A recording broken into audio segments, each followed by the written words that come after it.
Ano bang meron? Ba't di mo ko kayang pansinin?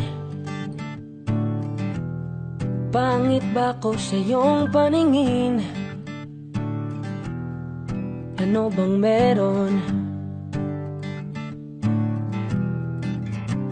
Natatakot ka ba na baka ay masaktan kita? Pero sinta, huwag kang mag-alala, di naman ako tulad ng iba.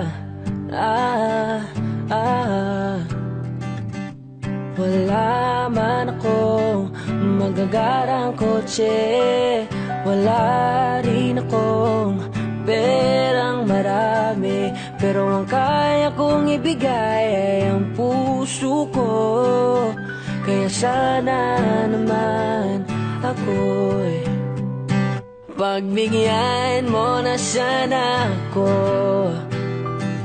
Di naman ako tulad ng inakala mo. Di naman ako gwapo, wala ring auto, at ang kayang ibigay lang ay ang puso ko. Kaya wag mo na sana akong itaboy, kasi di naman ako fuckboy.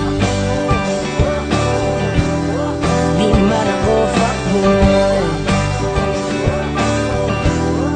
Di naman ako fuckboy. Nagsimula ito sa FB nung makita ko larawan mo, akala ko anghel at nananaginip lang ako. Kaya dali-dali at inad na din kita. Lumipas ang ilang saglit at ako'y inaccept mo na. Laking tuwa, bumilog ang mata, sobra ang saya. Agad akong nagchat sa'yo, parang mapansin mo na naging magkaibigan tayo. Mabilis ang pangyayari, kaso nga lang hiya. Nung ang feelings ko'y sinabi, sabi ko gusto kita, di nagpaligoy-ligoy pa. Kaso lang tumanggi ka, kesyo may nalaman ka. Mga bali-balita lang na hindi naman totoo. Fuckboy, manloloko, tsaka sinungaling daw ako. Pagbigyan mo na sana ako. Di naman ako tulad ng inakala mo. Di naman ako gwapo, laring auto, tanging ibigay lang ay ang puso ko. Kaya wag mo na sana akong itaboy, kasi di naman ako fuckboy. Di naman ako fuckboy.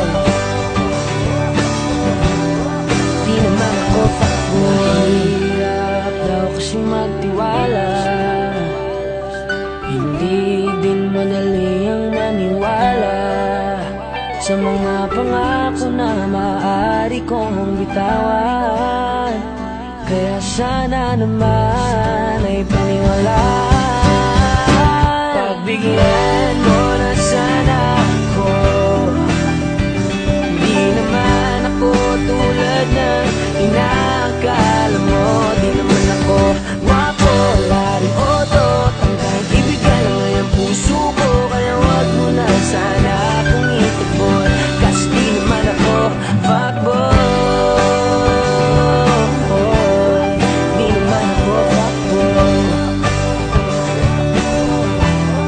Di naman ako fuckboy. Di naman ako fuckboy.